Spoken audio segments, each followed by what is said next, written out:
여러분 안녕하십니까. 뉴스와이드 시작하겠습니다. 먼저 두 분과 함께요. 사건 사고 소식부터 살펴보겠습니다. 김유진 아나운서, 양지민 변호사 나오셨습니다. 어서 오십시오. 안녕하세요. 저희가 이전에 성시경 씨가 10년 매니저에게 사기당했다는 소식 전해드렸는데 결국에는 고발을 당했습니다. 그런데 성시경 씨가 고발한 게 아닌가 봐요? 맞습니다. 성시경 씨가 아닌 제3자가 고발장을 접수를 했는데요. 업무상 횡령 혐의 등으로 전 매니저를 고발했다고 전해집니다. 이 제3자가 누구인지 구체적인 신원은 아직까지 알려진 바가 없습니다. 고발장을 보면 이번 사건은 전 세계적으로 화제가 됐던 오타니 선수의 통역사 사건을 떠올리게 한다. 유명인의 신뢰를 악용한 사익 추구는 단호히 단죄돼야 한다. 이런 내용이 담겼는데요. 또 성시경 씨의 업계 위상을 고려해 봤을 때 피해액이 적지 않을 것으로 예상된다라면서 철저히 검토해서 엄정히 처리해 주길 바란다. 이런 내용이 담겨 있다고 전해지고 있습니다. 그러니까 고소가 아니고 고발이에요. 이렇게 뭐 제3자가 고발을 해도 수사가 이루어지는 겁니까? 수사가 개진될 수 있습니다. 우리가 이제 피해자가 형사기관에, 수사기관에 처벌을 해주세요, 가해자를 처벌해주세요라고 하는 것이 이제 고소이고, 고발의 경우에는 피해자가 아닌 제3자가 대신해서 이렇게 고발을 해줄 때 고발이라고 합니다. 근데 업무상 배임죄나 횡령의 경우에는 사실 뭐 반의사불벌죄도 아니고 친고죄도 아니기 때문에 뭐 반드시 피해자가 어떤 조치를 취해야만 하는 그런 건 아니거든요. 그래서 제3자가 고발을 하더라도 충분히 수사가 개진될 수는 있는데 수사가 유의미하게 진행되기 위해서는 어떤 금원에 대한 부분이기 때문에 회사가 자료 요청이라든지 이런 것을 자료 제출을 성실하게 해줘야만 어떠한 유죄 혐의를 확인할 수가 있습니다. 그래서 관건은 회사 입장에서 일단 매니저에 대해서 일을 못하도록 조치를 취하기는 했는데 그래도 오랜 인연이 있다 보니까 형사처벌까지 원하는지 아닌지 부분에 따라서 좀 결과가 달라질 수 있겠다라는 생각이 들고요. 만약에 이제 이것이 수사가 개진된다라면 이득액이 얼마인지 이 부분이 또 추가적인 쟁점화가 될 수 있습니다.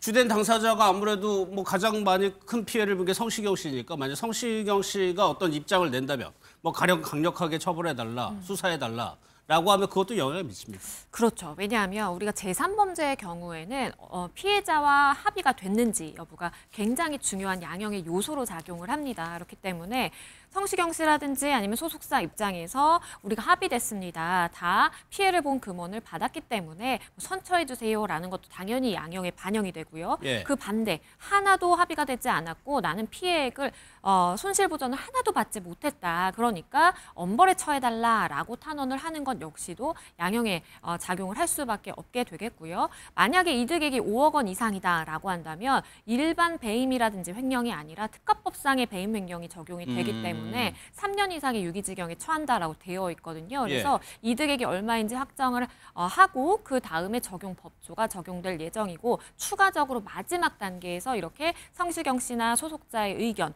개진이 굉장히 중요한 사항입니다.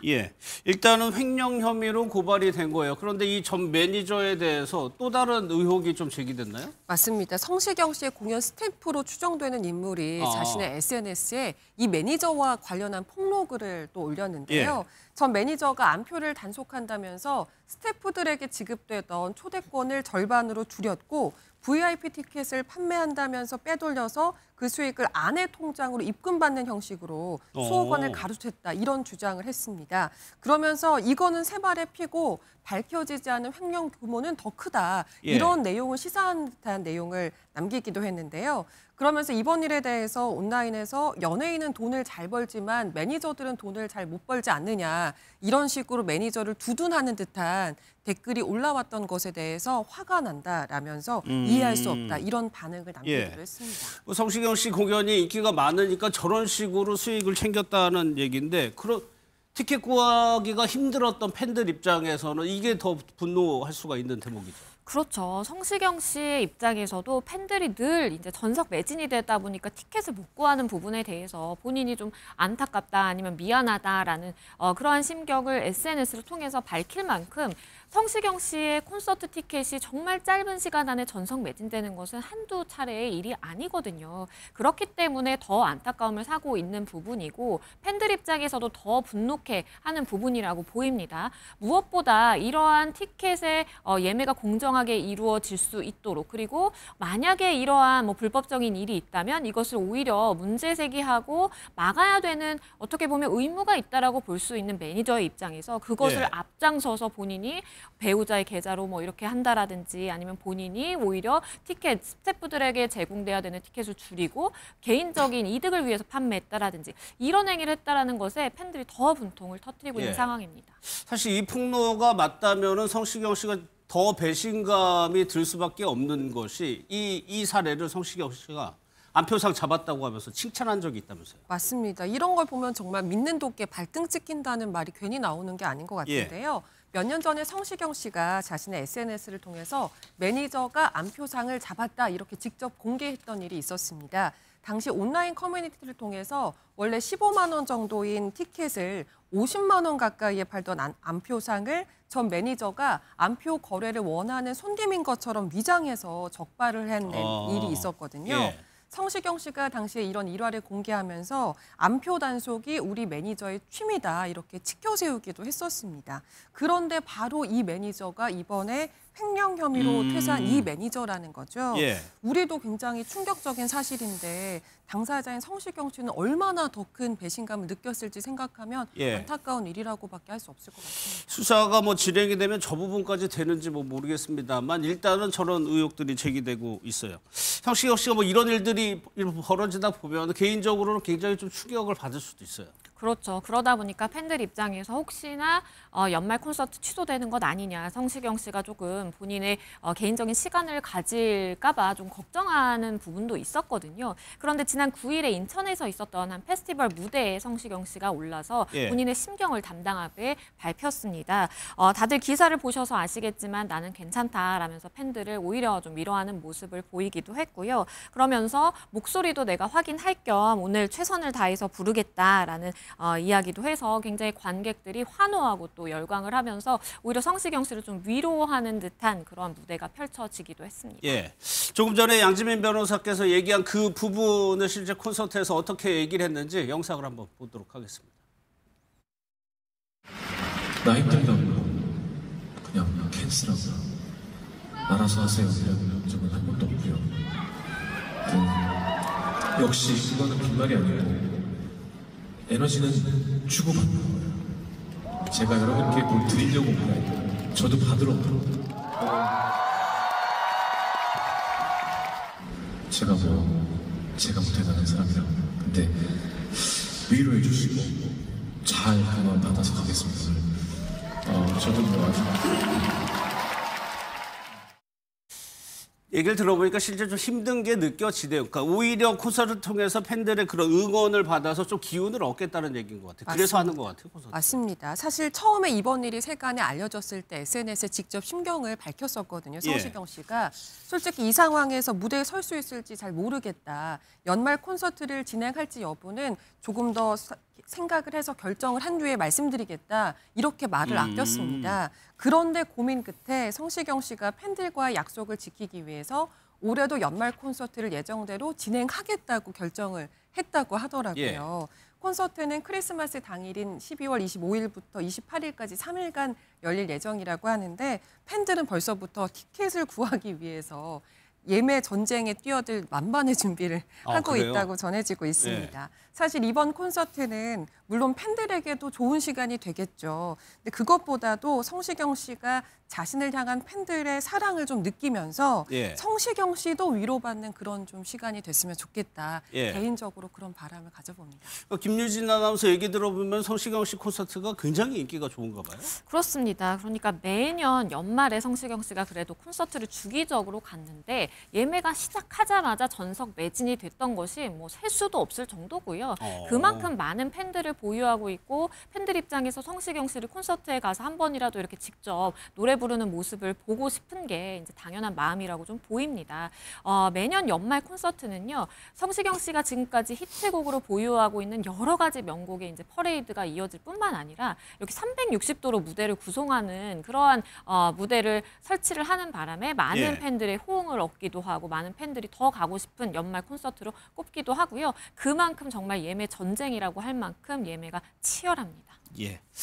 다음 소식은요. 충북 음성의 한 도로에 갑자기요 말이 막 뛰어다닙니다. 이 영상을 저희가 보여드릴 텐데 어쩌다가 말이 갑자기 도로에 등장하게 된 거예요? 알고 보니까 충북 음성의 한 목장에서 기르던 말이 예. 목장을 탈출해서 도로에 난입했던 것이었습니다. 이제 말은 회전 교차로를 따라서 좀 안정적으로 이 회전 교차로를 따라서 도는 모습도 볼 수가 있었고요. 네. 그러다가 또 언제는 중앙선을 넘어서 역주행을 하는 위험천만한 모습을 보이기도 했는데요. 그렇게 말이 도로 이곳저곳을 누비면서 돌아다녔고 당시 근처를 순찰하던 경찰이 도로에서 말이 돌아다니는 걸 보고 깜짝 놀라서 네. 경광등을 켜고 사이렌까지 울리면서 이 말을 쫓아가기 시작했다고 전했습니다. 방금 전에 영상을 보면 맞은편에서 차가 와가지고 순간적으로 멈칫하는 모습이 보이죠. 사실 말이 실제로 보면 굉장히 위협적이거든요. 피해는 없었습니까? 다행히도 피해는 없었다라고 합니다. 그 이유가요. 보시면 아시겠지만 말이 다행히 이렇게 시골길을 좀 예, 이렇게 예. 가다 보니까 물론 역주행한 차량이 섬찟 놀라기는 하는 그런 모습이 포착이 되기는 했지만 그래도 인적이 드물고 차량이 많이 오가는 그러한 도로가 아니었기 때문에 피해가 발생하지 않았던 것으로 보이고요. 예. 그리고 또 뒤따르던 순찰자가 있었잖아요. 순찰자가 이 차량을 상대로 해서 말이 있으니까 조심하세요. 이렇게 여러 차례 경고를 울리기도 했습니다. 그래서 예. 운전자 입장에서도 조금 조심조심 운전을 했어서 별다른 피해는 발생하지 않았습니다. 저런 말을 잡는 것도 포획이라는 뭐 단어를 쓰는지 모르겠는데 아무튼 저 말을 잡았나요? 말이 말을 안 들어서 잡을 수가 없었습니다. 예. 말이 워낙 크기도 하고 빠르잖아요. 사실 빠르죠. 말을 다뤄본 경험이 없다면 말 그대로 포획하는 게 거의 불가능에 가깝기 때문에 예. 굉장히 경찰들도 경찰차를 타고 따라가긴 했지만 잡지는 못했다고 합니다. 결국 경찰들은 잡기보다는 이 말을 차량이나 인적이 드문 좀 외곽으로 몰아가는 방법을 택했다고 전해집니다. 예. 아무리 경찰이라고 하더라도 저런 말을 이렇게 잡을 수 있는 방법을 교육받지는 않겠죠. 그런데 결국에는 이 말을 잡긴 잡았죠. 그렇습니다. 예.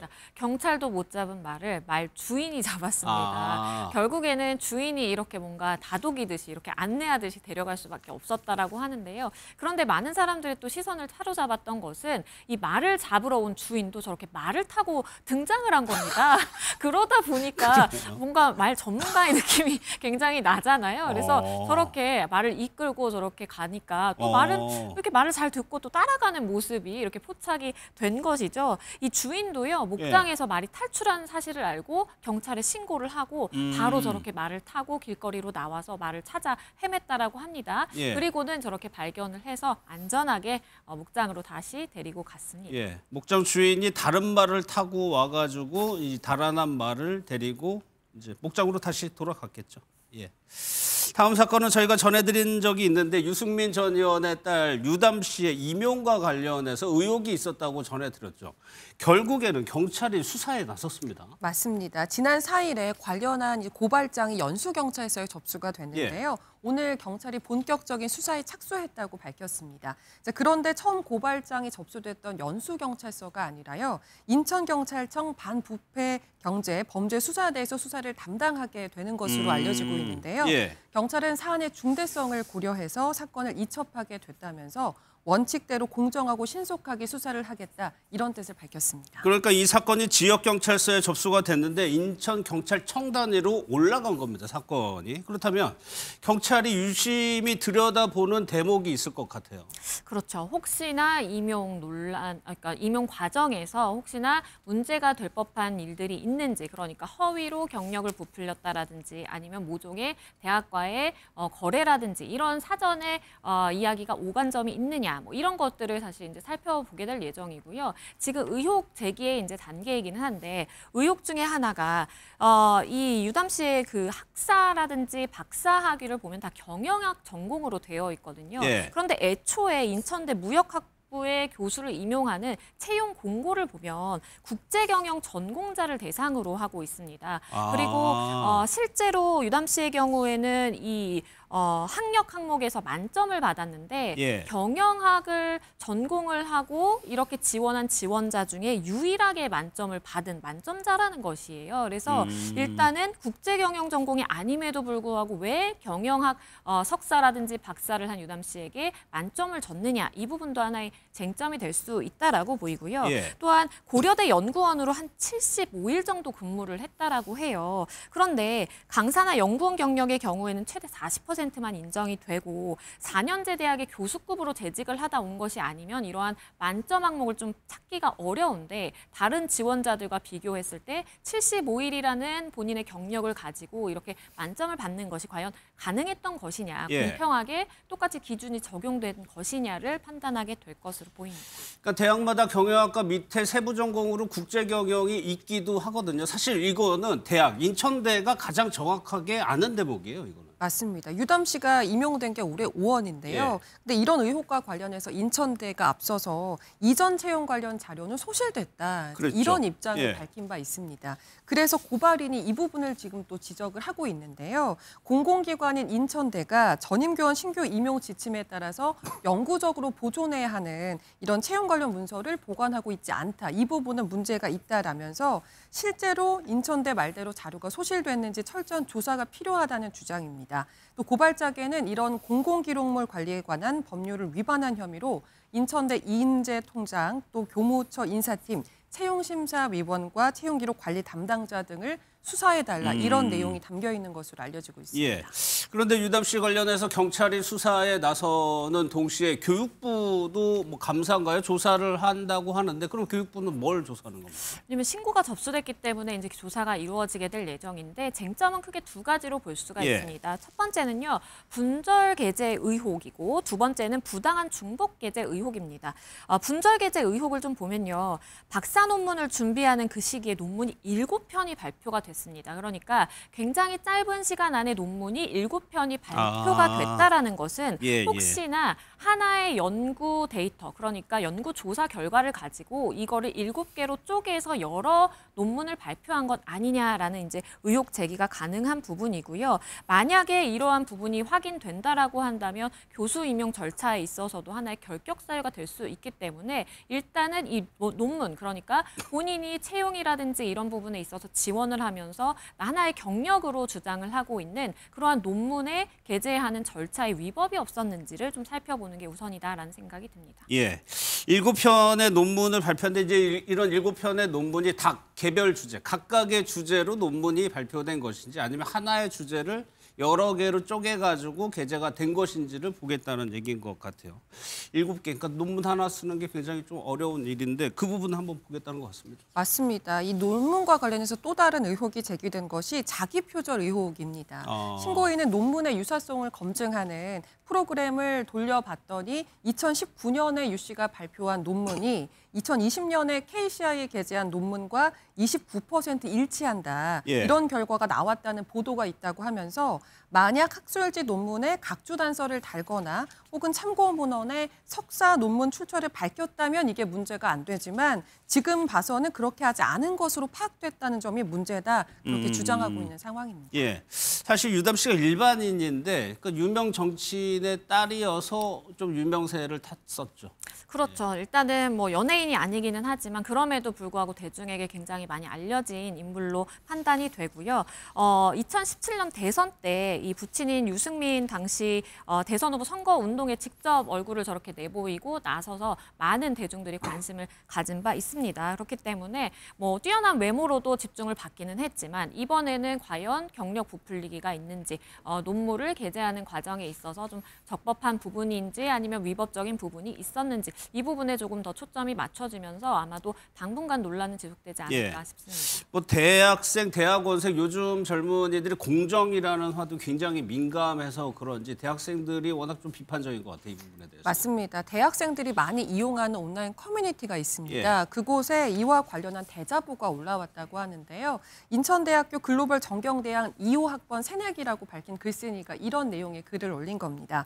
언론을 통해서 정치인 유승민 씨의 딸 유담 씨가 31살의 젊은 나이에 우리 학부 조교수로 임용됐다는 소식을 들었다라면서 젊은 인재 영입이라는 점에서는 좋게 볼 수 있는 측면이 있지만 이례적으로 짧은 경력과 배경을 두고서 깊은 의문을 품는 학우들이 많다. 이런 내용을 소개를 한 겁니다.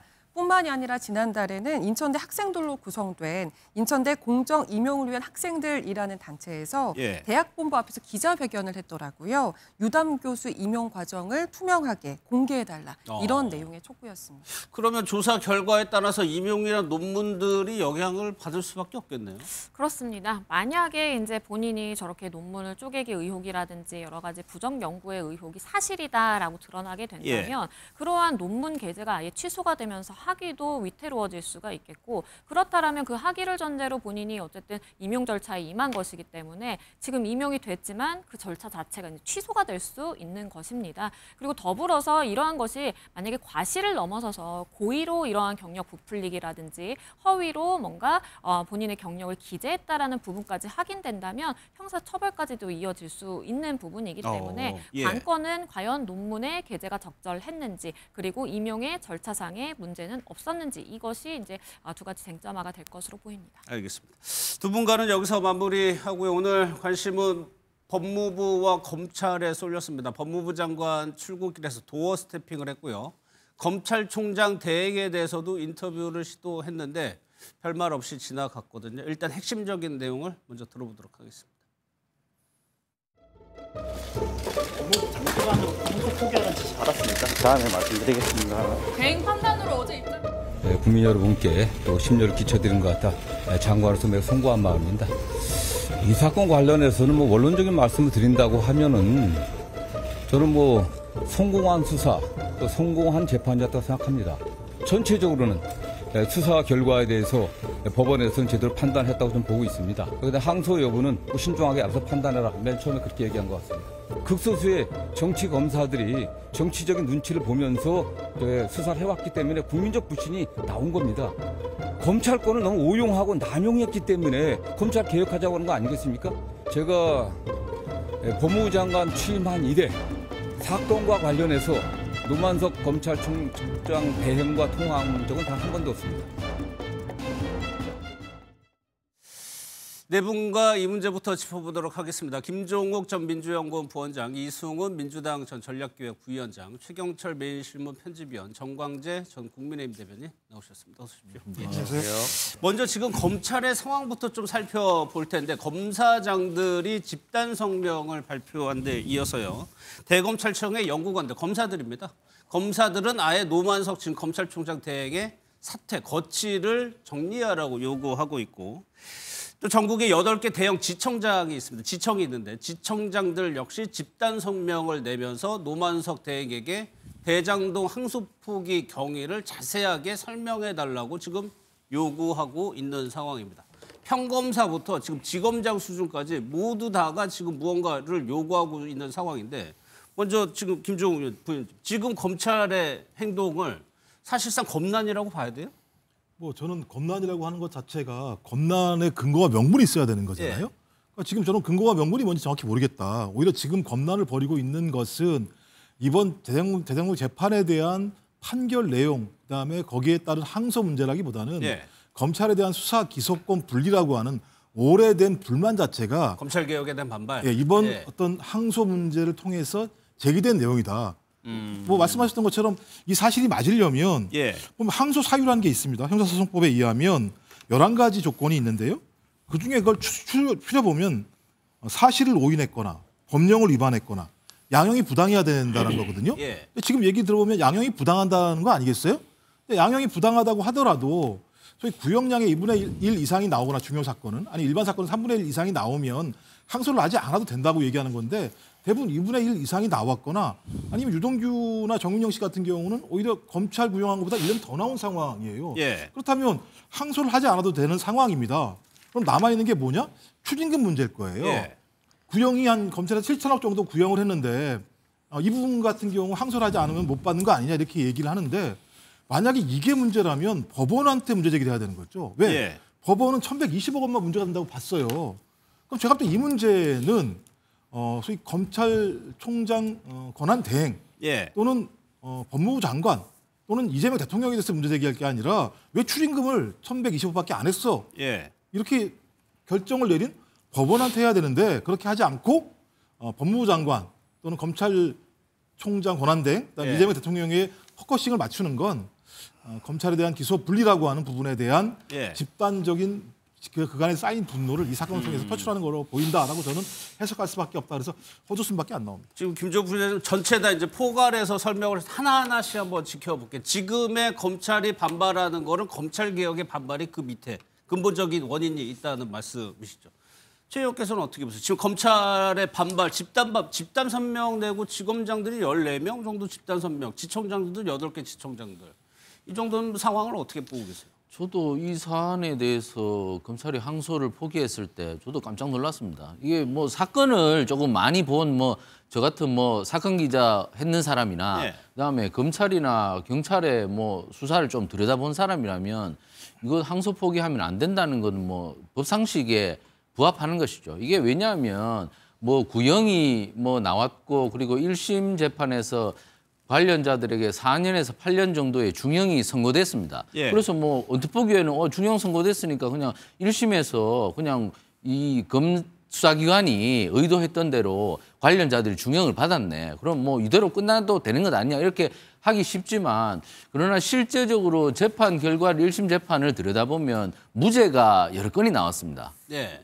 전부 무죄는 아니지만 상당 부분 무죄가 나왔습니다. 성남도시개발공사에 한 4천억 원 정도의 손해를 끼쳤다. 그리고 또 직무상 비밀을 이용해서 7,800억 원 정도의 막대한 부당 이득을 취했다. 이런 부분들은 일부 무죄 그리고 상당 부분 무죄가 나왔습니다. 예. 이렇게 되면 검찰 입장에서는 무죄가 나왔기 때문에 항소를 포기하기 어렵습니다. 이게 수사 관행이 이렇습니다. 아니 자기가 실컷 수사해서 막대한 추징금을 그 법원으로부터 선고받아서 재산상의 비밀, 재산상의 손해를 극복해야 되는 것이 수사기관의 목적인데 그러한 부분에서 무죄가 나왔는데 이거 항소를 포기해버리면 범죄자들에게 수익을 얻게 하는 방관하는 거지 않습니까? 방치를 하는 것인데 이런 것을 수사기관이 받아들일 수 없는 것이죠. 그렇기 때문에 이 부분은 분명하게 항소가 필요한 것인데 항소를 하지 않았다는 것은 뭔가 굉장히 좀 흑막이 있는 것이 아니냐. 뭔가 있다? 그렇습니다. 이런 것을 의심을 불러일으키게 합당한 것인데 여기에 대해서 지금 검찰총장 직무대행도 말씀을 똑바로 못 하시고 법무부 장관도 나는 그 지시를 한 적이 없는데 그냥 한번 살펴보라고 했는데 이렇게 미심쩍게 말씀하시니 자꾸 검찰에 계신 일선 검사들이 굉장히 강하게 지금 항의를 하고 있는 것이기 때문에 이 부분은 지금 국민들께서도 굉장히 궁금해하신다. 왜 이렇게 됐는지. 그렇기 때문에 지금 이건 항소를 포기한 것은 정말 있어서는 안 될 일인데 이런 것이 벌어졌기 때문에 이렇게 만들어진 것은 굉장히 좀 앞으로 일파만파를 일으킬 수밖에 없는 것인데 참 정권이 너무나 이 엉뚱한 부담을 왜 들고 가는지 저는 참 이해하기 어렵습니다. 그 부분도 한번 뒤에서 한번 살펴보겠습니다. 뭔가 진짜 있는 것이죠. 이 부분 한번 이승훈 위원장 여쭤볼게요. 박재혁 수원지검장이라고요. 공동명의 입장문. 그러니까 검찰총장 대행에 대해서 항소 포기 경위와 근거를 설명해달라고 공개적으로 요구를 했어요. 그리고 서울중앙지검장은 항소 포기 하루 만에 바로 사의를 표명을 했습니다. 그런데 이 두 사람 모두 이재명 대통령 집권 이후 이재명 정부에서 새로 임명된 지검장들이거든요. 그러니까 이재명 대통령 현 정부에서 인사권을 행사한 지검장들이 지금 다 반기를 들고 있는 형국이에요. 그런 점에서는 좀 부담은 될 것 같아요. 아무래도 현 정부에서 임명을 했기 때문에. 그렇지만 또 검찰은 검찰인 거잖아요. 최근에 검찰청이 폐지되면서 상당히 엄청난 압박을 저는 받았을 거라고 봅니다. 자신이 지검장으로 있는데 검찰청이 폐지되는데 한마디도 못 했잖아요. 그건 뭐냐면 윤석열 검찰총장이라고 하는 사람이 대통령이 되면서 검찰이 윤석열 정부를 완전히 옹호하는 기관으로 되어버렸기 때문에 결국 한마디 말도 못했었는데 그렇지 않아도 울고 싶었는데 울지도 못하고 있었는데 좀 뺨 때린 꼴이다. 그래서 명분을 줬다. 여기에 대해서는 인식은 같은 측면이 있고요. 다만 우리가 검찰이 좀 반성해야 될 부분은 아니 그렇게 김건희 도이치모터스 사건에 대해서 무혐의 처분을 했을 때 그때 좀 검찰이 좀 들이밀어서 윤석열 정부에 좀 들이밀었으면 검찰청 폐지도 있을 이유가 없지 않습니까? 윤석열 전 대통령에 대한 구속 취소가 있었을 때 그때도 좀 항고하라라고 좀 이렇게 반발했어야 되는데 왜 이렇게 검찰은 국민의힘과는 친하고 민주당과는 좀 거리가 먼지 좀 이해가 상식적으로 안 되고요. 예. 두 번째는 이 말 하고 싶어요. 수사검사들이 기소를 했는데 무죄가 나왔다. 수사검사들이 잘못한 거죠. 기소할 것을 기소했다거나 예. 기소가 됐는데 제대로 기소가 안 된 겁니다. 그러니까 법원에서 일부 무죄 판결을 내렸지 않겠습니까? 예를 들어서 이해충돌방지법 같은 경우는 공소시효가 지났다는 거예요. 공소시효가 지난 건 당연히 검찰이 잘못한 거잖아요. 예. 왜 공소시효 지난 것을 기소를 합니까? 그리고 또 일부는 무죄가 나왔는데 직무상 비밀을 활용했을 때만 이해충돌방지법이 적용되는 것인데 서판교 터널 부분은 직무상 비밀이 아니라는 거예요. 근데 이건 뭐 객관적으로 확인되는 부분 아니겠어요?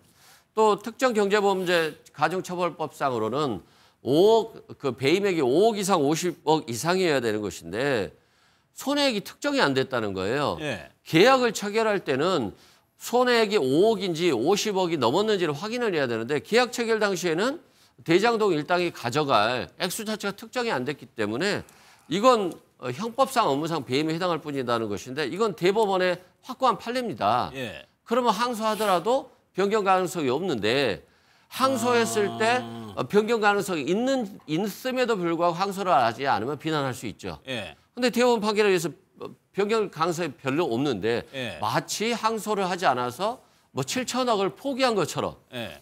그건 말이 안 되지 않습니까? 검찰이 뭐 이의를 제기하고 문제를 제기하려면 왜 그러면 1심에 무죄 판결을 받았느냐에 대한 예. 설명도 좀 필요할 것 같다라고 생각됩니다. 결국에는 지금까지 뭐 지적해온 검찰권 남용의 일환이라고 보신 그럴 수 건가요? 있는 거죠. 예. 무죄가 나고 면소 판결 난 걸 왜 기소를 합니까? 그건 하지 말았어야죠. 그래서 예. 검찰권이 남용된 것이 결국 이번 사건 발단의 원인일 수 있다라고 말씀드립니다. 뭐 정성호 법무부 장관도 정치검사라는 표현을 썼죠. 그러면서 이제 말씀하신 것처럼 앞서에서 검찰이 무언가 반기를 들었을 때는 왜 조용했느냐. 그게 윤석열 전 대통령 구속이 석방됐을 때도 한참 검찰이 상고를 한 안에서 논란이 됐었죠. 또 지금 민주당 안에서 나오는 얘기는 강백신 검사 이 개인에 대한 문제도 제기하고 있습니다. 어떤 내용인지 직접 보겠습니다.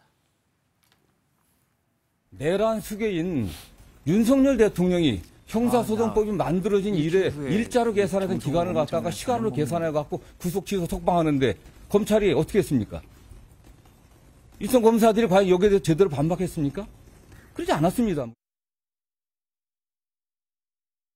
강백신 검사를 주축으로 하는 한 줌도 안 되는 정치 검사들이 국민과 민주주의에 대한 도전입니다. 자신들이 입맛에 맞거나 강압적인 정부에는 한 소리도 못하는 자들이 마치 뭐라도 된 듯 나대고 있습니다.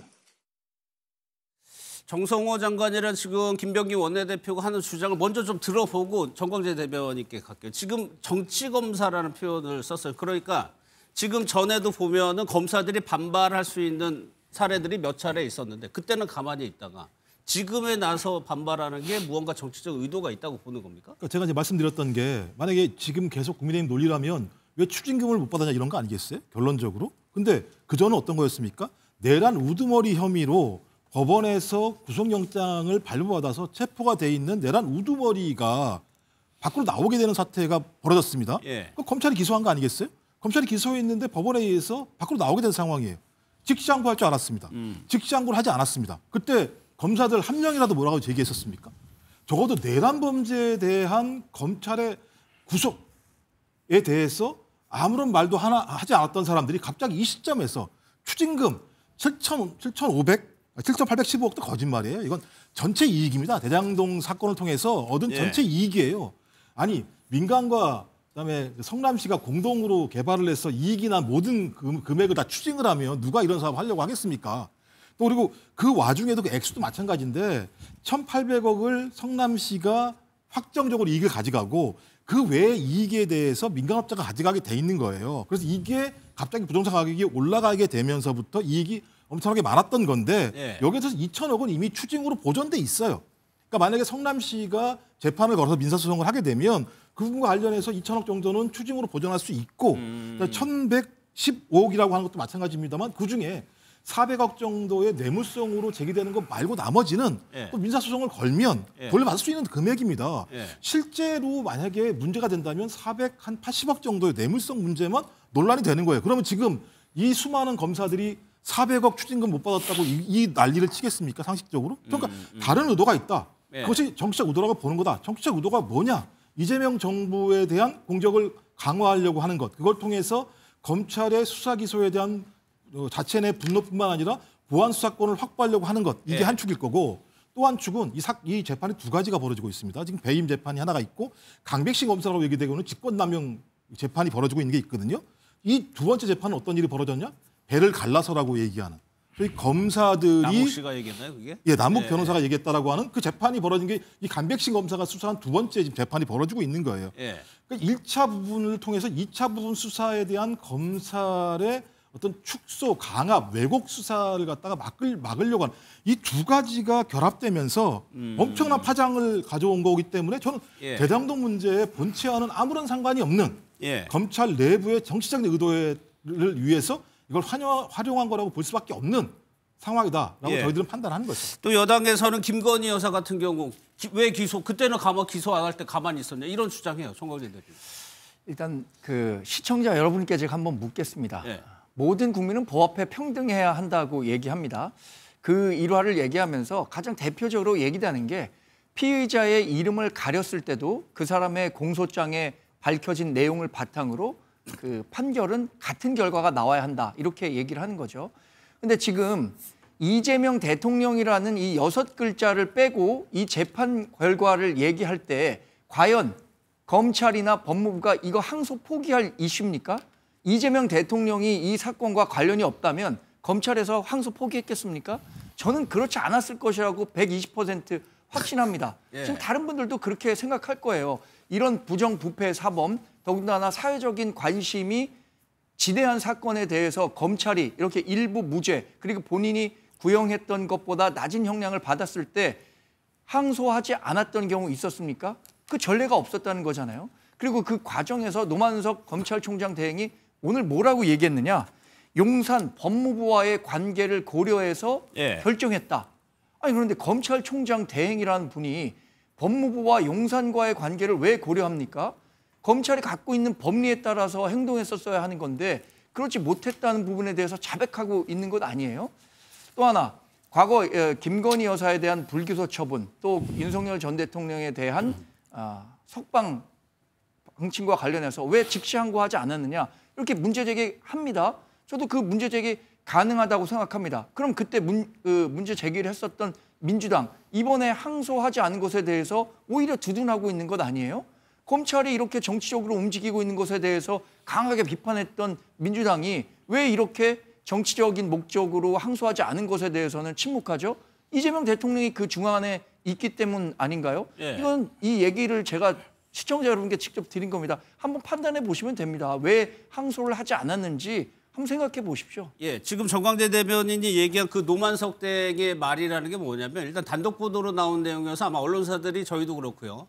확인을 하고 있을 텐데 대검의 연구관들이 이제 노 대행을 항의 방문하러 찾아왔다는 겁니다. 그러니까 노만석 대행이 뭐라고 얘기했냐면 용산과 법무부의 관계 등을 고려해야 했다라고 얘기를 했다고 동아일보가 지금 보도를 한 겁니다.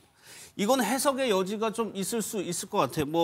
정광재 대변인 그거를 바로 이재명 대통령과 직접적으로 연관시켰다라고 해석을 한 거고, 그렇다고 이거는 윗선을 의식한 거 아니냐라고 또 볼 수도 있는 거고 어떻게 보세요? 전 이해가 안 되는 게 이 재판이 이재명 대통령과 무슨 관계가 있죠?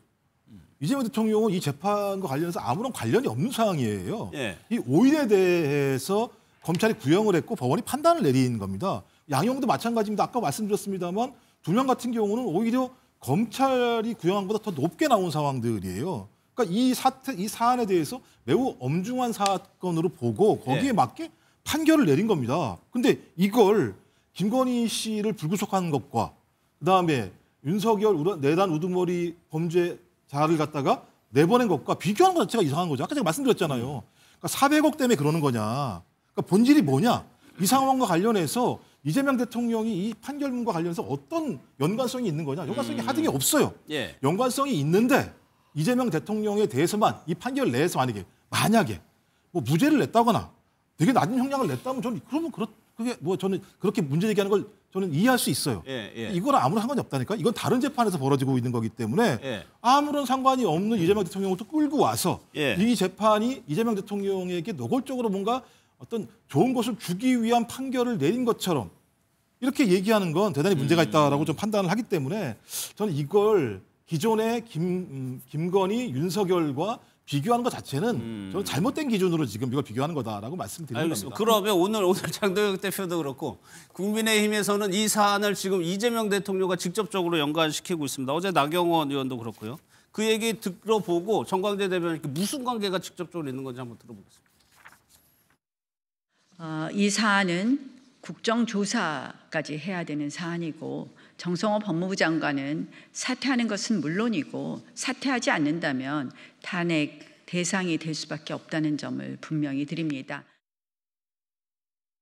법무부 장관이 관여돼 있다 또는 검찰총장 직무대행이 관여돼 있다라면 저는 명백한 탄핵 사유라고 생각합니다. 그리고 거기에 대통령까지 보고받고 묵인했다면 저는 탄핵 사유라고 생각합니다.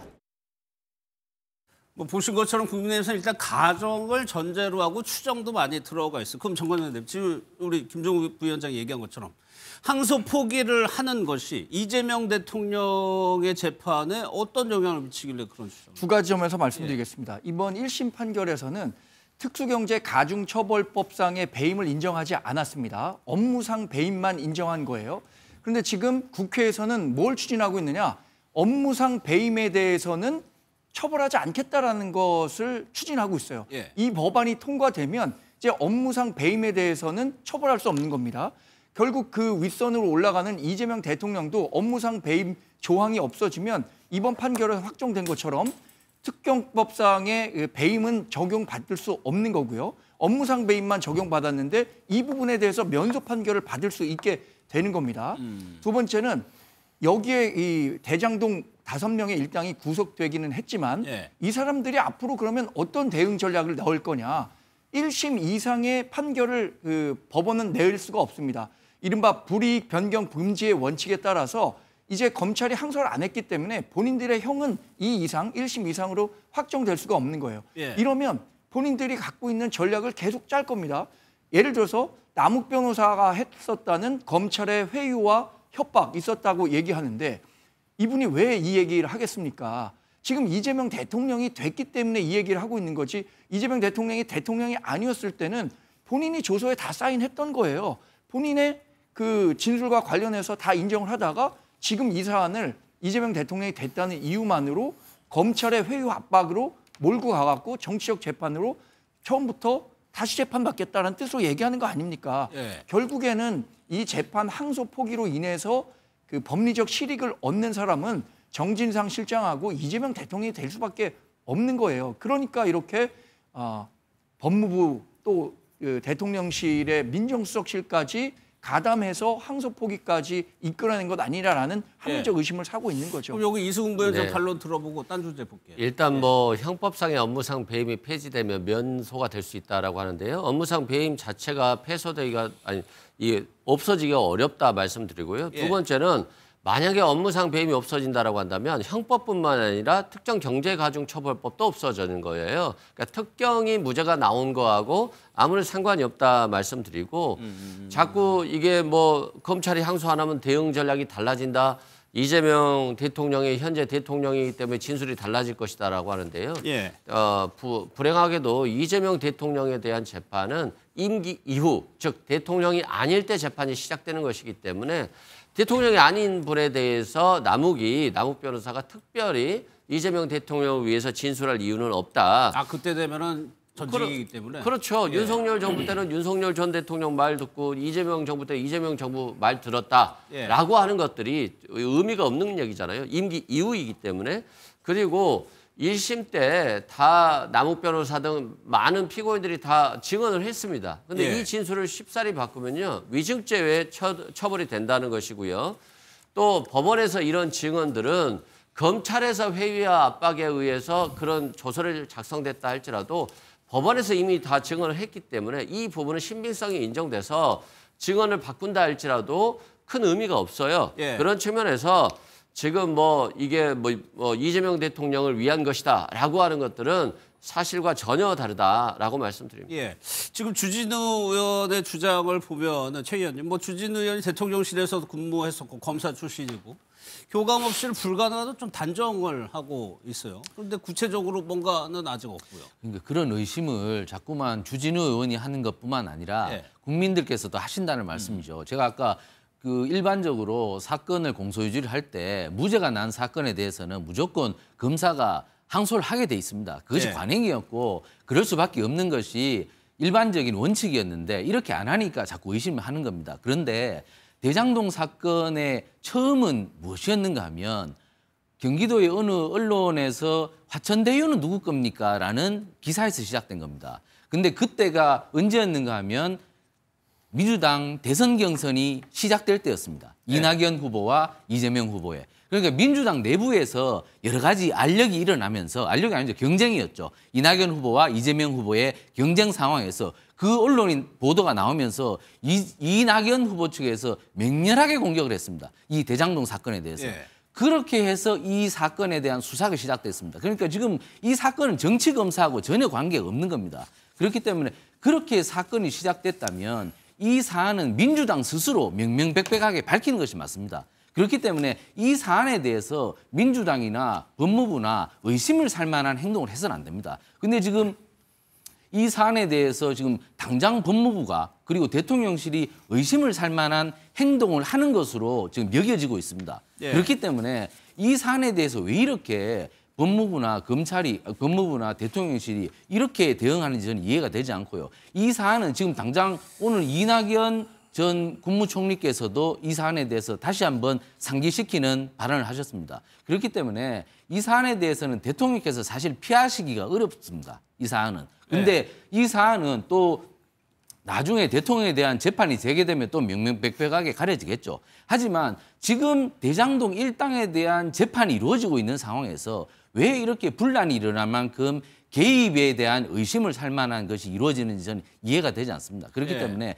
이 사안에 대해서는 법무부나 대통령실이 굉장히 중립적으로 나가야 된다. 그리고 이 사안은 시초가 어떤 정치검사가 시작한 것도 아니고 언론이 시작했고 민주당이 제대로 규명하자고 얘기해서 수사가 확대된 것인데 이 부분에 대해서 왜 이렇게 지금 항소 포기가 이루어지는 이렇게 총극이 일어나는지 저는 이해가 되지 않고요. 그러니까 지금일수록 민주당이나 법무부는 제대로 수사해라. 근데 항소 포기는 좀 잘못된 것 같다. 지금이라도 유감을 표명해야 된다고 저는 생각을 합니다. 일단은 정성호 장관 오늘 이재명 대통령과 전혀 관계가 없다고 얘기했고 대통령실도 입장은 안 내고. 그러니까 저는 어떤 게 있는지 말씀을 좀 해주세요. 그러니까 예를 들면 대통령실과 법무부가 뭘 했는지 알려주셔야 저희가 설명을 할 수 있는데 그런 거 같아라고 말씀하시면 평론하는 입장에서도 뭘 근거로 말씀하시는 거지? 그러니까 주진우 의원이 과거 법률비서관 할 때 윤석열 정부 이렇게 했는지 모르겠어요. 전 그런 걸 모르겠습니다만 이건 아직 증거가 나온 게 아무것도 없는 상황이잖아요. 증거가 없는데 추정해 보니까는 대통령실이 법무부 장관한테 뭐 얘기했을 것 같다. 또 법무부 장관도 검찰총장 권한대행한테 얘기했을 것 같다. 이런 거잖아요. 다 추정을 얘기하는 거 아니겠습니까? 저는 증거가 없이 이렇게 얘기하는 건 부당하다는 생각이 드는 것이고 뭐 자기 정권을 했던 것 같다가 다른 정권도 할 거라고 생각한다라고 저는 판단이 드는 거 하나하고 또 하나는 예를 들어 검찰이 수사 잘했으면 아무 문제 없는 거예요. 제가 알기로 천화동인 5, 6호 아직까지 기소도 안 하고 있어요. 검찰이. 그러니까 선택적이에요.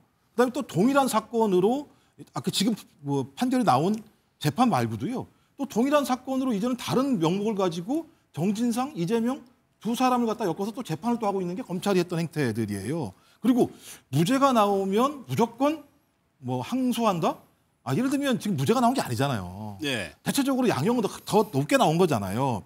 추징금 문제만 걸려있고 몇 가지 정도만 문제가 있다라고 나온 거잖아요. 이렇게 나오면 어디를 따라야 되느냐? 무조건 항소가 아니라 아까 형사소송법, 검찰 내부의 내규에 따라서 결정하는 거예요. 그걸 가지고 판단한 거예요. 그리고 검찰청법에 의하더라도 검찰청에서 상급 검사는 하급 검사에 대해서 지휘 감독할 수 있게 돼 있습니다. 지휘 감독한 내용이 문제가 있으면 하급 검사는 검찰청법에 따라서 이견을 제시할 수 있어요.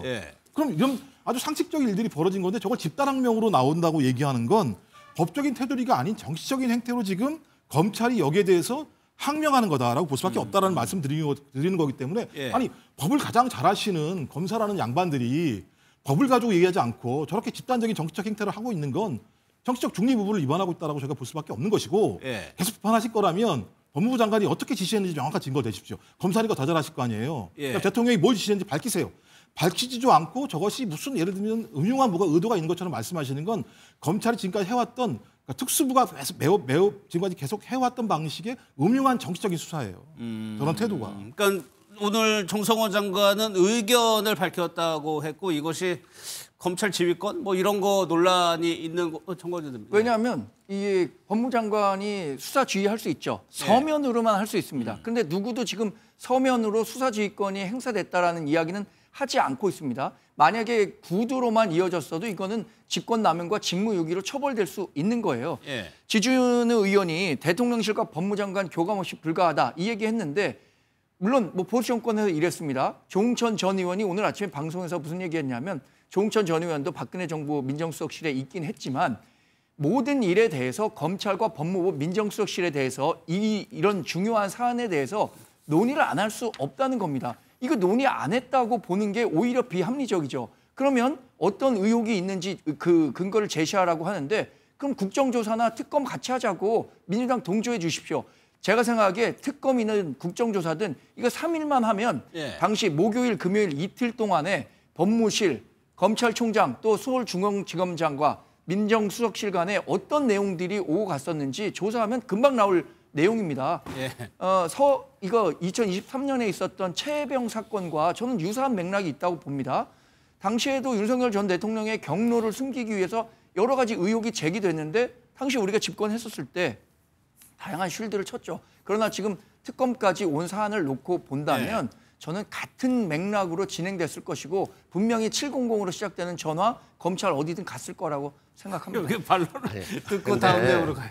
우리가 직권남용죄를 좀 이해를 잘 못하는 것 같아요. 무조건 무슨 일만 있으면 직권남용죄를 주장하는데 이게 실은 윤석열 정부에서 나온 거거든요. 윤석열 전 대통령이 검찰총장 시절에 만들어낸 법리예요. 이 직권남용이.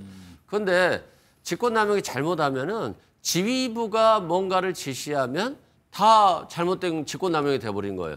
그러면 이 결재권 있는 사람은 대검이나 중앙지검장인데 담당 수사부서장이 결재권자가 돼버리는 꼴이에요. 이게 직권남용이 된다라고 한다면.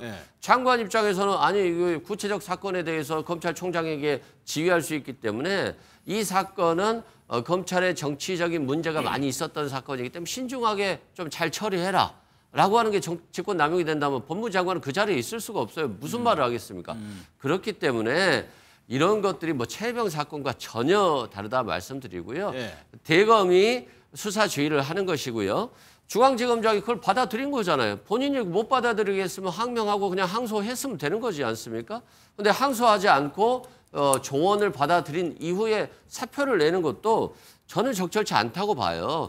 사표를 낼 그런 결기가 있으면 항소하면 되는 거잖아요. 그러고 나서 사표하면 되는 건데 다 받아들이고 나서 이제 와서 저렇게 마치 뭔가 문제가 있는 것처럼 얘기하는 것들은 저는 적절치 않다 생각합니다. 알겠습니다. 또 한 명이 이 이슈에 대해서 유독 거친 표현까지 써가면서 목소리를 높이고 있는 사람이 있습니다. 한동훈 전 대표인데 얘기를 한번 직접 들어보겠습니다.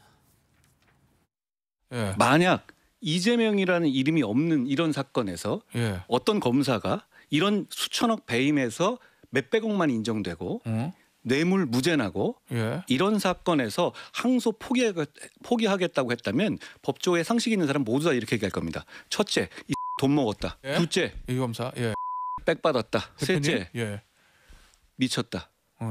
이 셋 중에 하나입니다. 그러니까 기본적으로는 이건 말이 안 되는 결정인 것이에요. 그러면 대표님 주장으로는 책임져야 될 사람 누구예요? 정성호 법무부 장관, 그리고 이진수 법무부 차관, 노만석 검찰총장 직무대행, 박철우 반부부장, 정진우 중앙지검장. 적어도 이 사람들은 책임져야죠. 보신 것처럼 뭐 여야 모두 전직 정권에서 고위직, 검찰 고위직까지 갔던 사람들이 모두 다 지금 참전해서 이 이슈에 대해서 얘기를 하고 있습니다. 그럼 최근 유독 한동훈 전 대표가 그 항소 기한 전 몇 분 전부터 해가지고 계속 이 이슈를 보고 있었던 것 같더라고요. 그러면서 항소 포기 결정이 되자마자 아주 강한 표현으로 하고 오늘 비속어까지 쓰면서 지금 공격을 하고 있어요. 한동훈 전 법무부 장관은 이 대장동 사건에 대한 전문가죠. 그러니까 공소유지 그리고 수사 과정을 오래 지켜본 사람이기 때문에 이 범죄 사실에 대해서 구조와 그리고 내부 상황에 대해서 아주 잘 아는 분이죠. 그렇기 때문에 여기에 대해서 가장 강한 메시지를 내고 있는 것으로 보입니다. 그래서 저도 이 사건을 처음부터 2021년도부터 이게 2021년 8월 말에 그때 제가 아까 말씀드린 경기도의 어느 언론인이 화천대유는 누구 겁니까? 그 기사부터 제가 봤는데 그 이후로 이재명 대통령이 당시 경기도지사였죠. 경기도지사에 대해서 이낙연 전 총리가 맹렬하게 그 공격을 하시면서 그러한 주장들을 많이 봤는데 기본적으로 대장동 사건은 공영 개발을 해야 되는데 민영 개발을 함으로써 화천대유에 엄청나게 많은 이득을 몰아준 겁니다. 그러니까 성남이라는 곳은 서울하고 붙어 있죠. 그렇기 때문에 땅을 개발하면 땅이 잘 팔립니다. 그리고 땅을 개발해서 땅을 팔면 무조건 아파트 업자들이 와서 아파트를 분양해서 엄청난 수익을 가져갈 수 있는 구조입니다. 그렇기 때문에 이것은 굳이 화천대유 같은 민영 시행사를 동원하지 않더라도 성남도시개발공사가 공영개발을 하더라도 충분히 막대한 이익을 받고 그리고 성남 시민들에게 싼 값의 아파트를 돌려드릴 수가 있는 구조입니다. 그런데도 불구하고 이 대장동은 민영 개발을 해서 화천대유에게 막대한 이득을 주고 성남도시개발공사는 화천대유보다 훨씬 적은 이익을 가져갔단 말입니다. 그렇기 때문에 이 사건이 출발하게 된 겁니다. 그렇기 때문에 이 사건에 대해서는 적어도 우리가 삼심제를 하고 있다면 대법원까지 가서 제대로 된 진상을 규명해야 될 필요성이 있다는 것이죠. 그런데 지금 검찰이 공소유지를 제대로 하지 않고 1심에서 항소를 포기했다는 것은 누가 봐도 이상하다고 볼 수밖에 없는 것이죠. 그런데 이 과정에서 지금 여러 관계자들의 증언을 자꾸 보면 서울중앙지검장이 오늘 사퇴를 했죠. 그러니까 외부의 압력이 있었다는 투로 발언을 하면서 사퇴를 했단 말입니다. 그렇기 때문에 지금 이 사안에 대해서 의심이 일파만파로 번지고 한동훈 전 법무부 장관이 이 사안에 대해서 잘 알고 있으니까 계속 공격을 하는 겁니다. 그러니까 제가 아까도 말씀드렸다시피 왜 이 정부가 이렇게 엉뚱한 일에 일파만파를 만들고 국민들의 의심을 살 만한 그 행동을 하는지 그것이 이해가 안 된다면 그렇다면 제가 이해가 안 되면 그 안에 정말 흑막이 있는 것인가 하려면 특검을 해야 됩니다. 정말 특검을. 특검을 하면 한 일주일 만에 모든 것이 나오지 않겠습니까? 저는 국민들에게 이실직고하고 제대로 된 진상규명을 할 의무가 있다고 저는 생각합니다. 한동훈 전 대표 뭐 SNS 글에 대해서 정성호 장관이 아까 답변한 내용이 CG로 있었는데 오늘 정성호 장관이 무려 20분 가까이 도어 스태핑을 넘어선 얘기를 했습니다. 여기에 대해서 본인은 또 어떻게 했냐라고 반박을 했는데 정성호 장관이 오늘 이제 워낙 말을 많이 하다 보니까 물 먹는 장면 저희가 보여드렸죠. 이제 중간에 물을 찾아가지고 물을 마시면서까지 기자들의 대답에 지금 응답을 했습니다. 글쎄 한동훈 전 대표가 지금 유독 여기 뭐 계속 현안에서 목소리를 내왔지만 지금 여기가 본인이 지금 목소리를 낼 때라고 판단을 했을까요? 뭐 일단 저는 정성호 장관의 심정이 이해가 돼요. 저도 지금 막 목이 막혀요. 말을 많이 하고 싶어서 물을 마시면서 일단 사실관계만 확인을 하면 왜 민영개발이 아니라 공영개발할 거냐. 이거 박근혜 정부가 민영개발하라고 했던 거 갖다 바꿔서 공동개발을 한 거예요. 그러니까 이거 박근혜 정부가 잘못한 거다라는 말씀드리고 그럼 왜 공영개발 안 했느냐. 이게 그 성남도시개발 같은 경우 시드머니를 만들 수가 없었어요. 그러니까 공영을 통해서 할 수밖에 없었던 상황이었기 때문에 이거 사실관계를 하나 말씀드리고 저는 오히려 한동훈 전 법무부 장관은 이 내용을 더 정확히 할 거라 저는 생각을 합니다. 오히려 2020년, 2023년에 어떤 일이 벌어졌느냐. 검찰에서 대장동 사건과 관련돼서 수사팀이 바뀝니다. 그다음에 그 이후에 또 다른 게 뭐냐면 대북송금도 마찬가지면 수사팀이 바뀝니다. 팀이 바뀌면서 어떤 일이 벌어지느냐.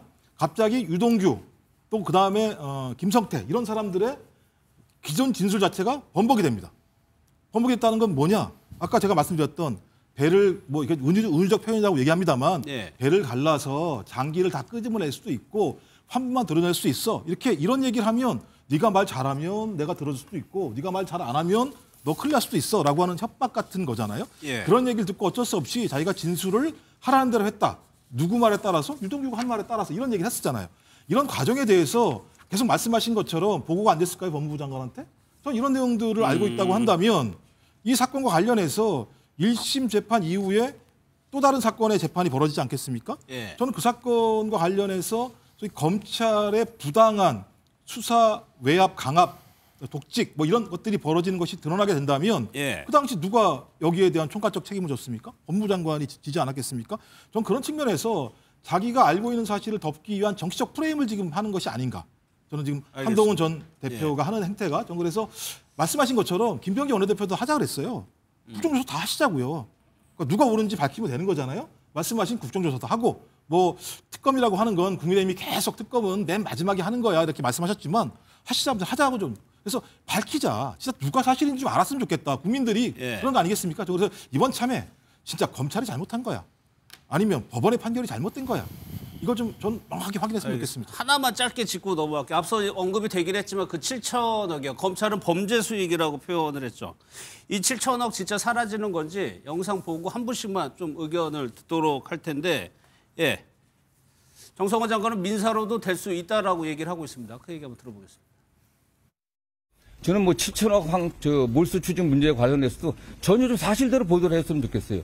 이거 받을 수 없는 게 아닙니다. 이미 소송이 민사소송이 돼 있기 때문에 공소유지 잘해갖고 항소심에서 이게 물론 몰수 추징 판결이 안 됐다고 하더라도 그 범위가 명확히 확정된다고 하면 민사소송에서 아니 그게 확정이 안 된다고 하더라도 민사소송에서 관련들을 입증 제대로 하게 되면 좀 받을 수 있는 겁니다.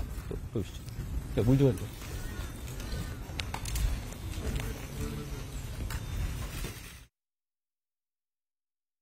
김만배 씨에 대해서 추징금을 검찰은 6,100억을 내려달라고 했습니다. 구형량이? 네. 이게 배임 액수가 6,100억이냐 아니냐는 건 상당히 중요한 의미인 것이요. 징역 8년 나왔지 않습니까? 예, 8년요.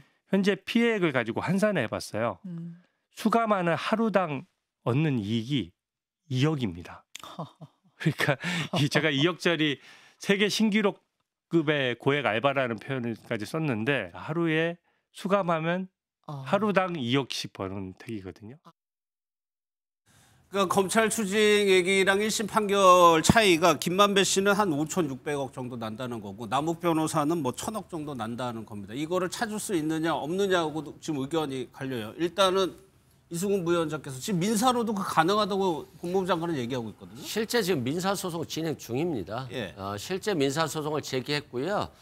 남욱 변호사 등을 제기했고 그 진행 중인데 문제는 이 형사하고는 다릅니다. 형사에서 어떤 결과가 나왔을지 몰라도 민사에서는 또 그 배임의 액수를 특정할 수 있다라고 하면 받아낼 수는 있거든요.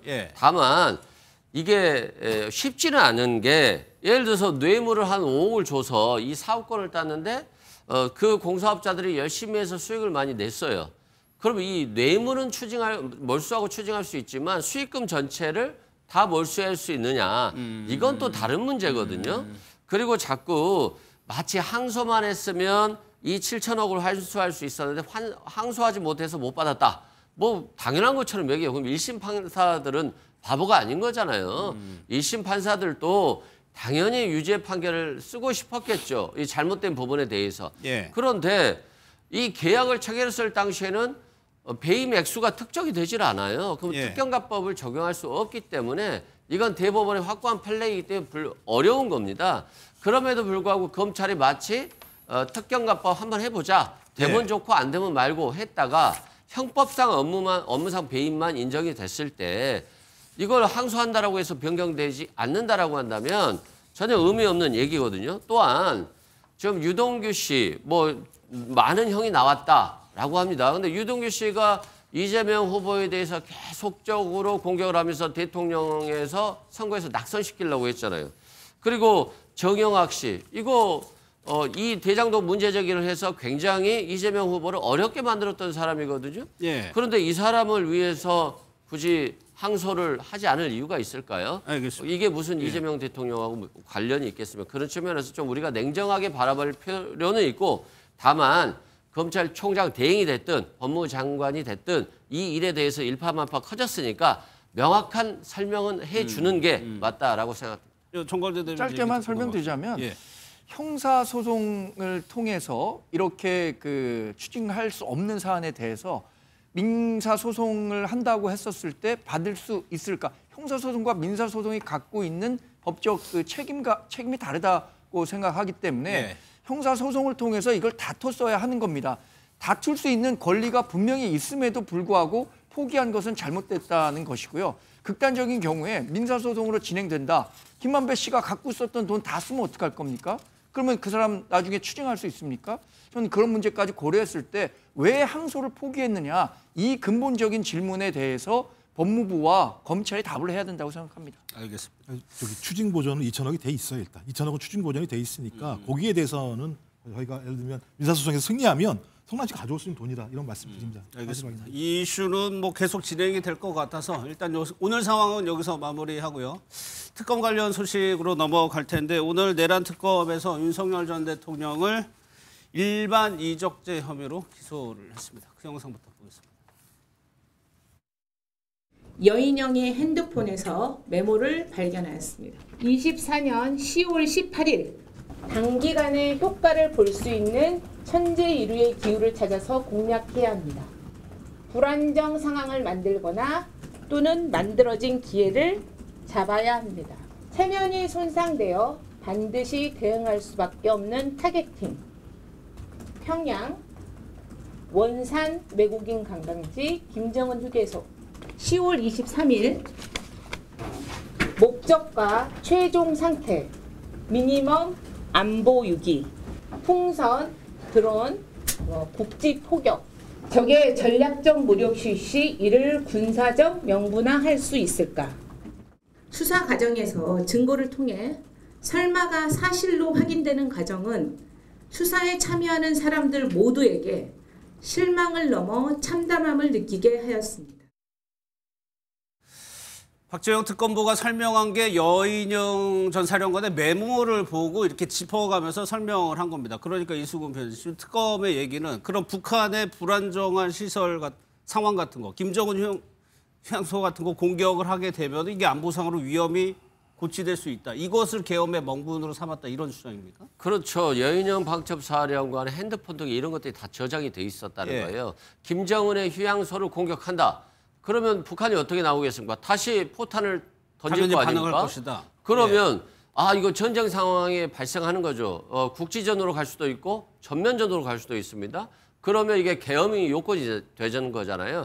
전시 사변 이에 준하는 비상사태.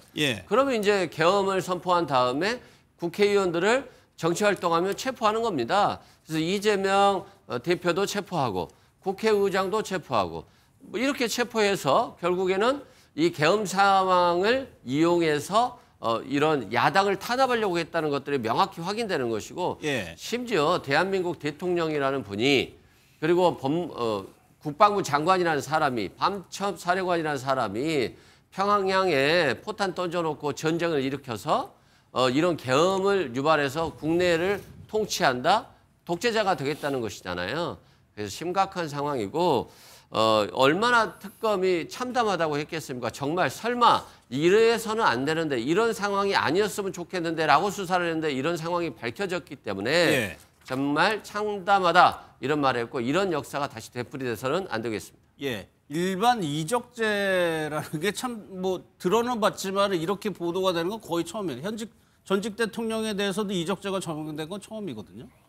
처음에 특검이 외환죄로 수사를 했었죠. 외환죄로 수사를 했는데 외환죄는 적과 통모를 해서 그러니까 적과 내통을 해서 공모가 있어야 적과 되는 거죠. 짜고 뭐 이런 것을 했다는 혐의가 뭐 북한을 수사할 수는 없으니까 그러니까 그 부분에서 구증이 안 되니까 지금 일반 이적죄로 방향을 튼 것 같은데 이 부분에 대해서는 김용대 드론 사령관 구속영장 쳤다가 기각이 된 사례도 있고 이 부분은 제가 볼 때는 이 일반 이적죄를 과연 이게 그 구증을 해서 재판에 넘겨서 그렇습니다. 유죄를 받기가 쉽지 않습니다. 왜냐하면 이게 그 북한도 오물풍선 도발하고 그리고 드론 계속 도발해서 우리가 그에 상하는 비례적이고 대칭적인 작전이었다고 얘기하면 뭐 어떻게 설명을 할 겁니까? 그러니까 이 부분은 굉장히 구증하기 어렵다. 설사 그 방첩사령관의 수첩에 이런 내용이 있었다 하더라도 그것이 실행으로 이어졌다고 증거를 갖다 대기가 굉장히 저는 어려울 것이다. 그렇기 때문에 이거는 뭐 저는 방첩사령관의 상상일 수도 있고 그리고 그냥 뭐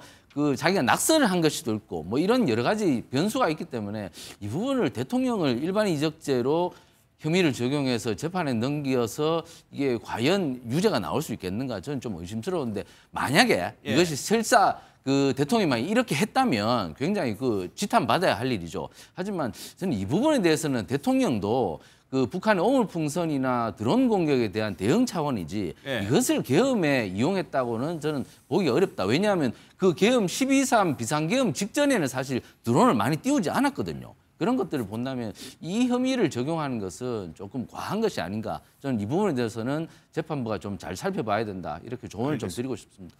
송민영 장관이 오늘 내란 재판에 나왔습니다. 그래서 당시에 국무회의 계엄에서 의결이 됐을 때 국무회의 상황을 조금 더 세밀하게 증언한 내용이 있는데 계엄이 선포한 후에요. 윤 전 대통령이 다시 그 국무회의실로 왔다는 거예요. 와서 한 얘기가 계엄이 막상 해보면 별거 아니다. 라는 얘기를 했다는 거는 글쎄요. 이거는 어떻게 해석해야 될까요? 그러니까 계엄을 해보면 별거 아니다. 저런 내용 자체는 저는 계속 지금까지 본인이 상상해 왔던 거구나.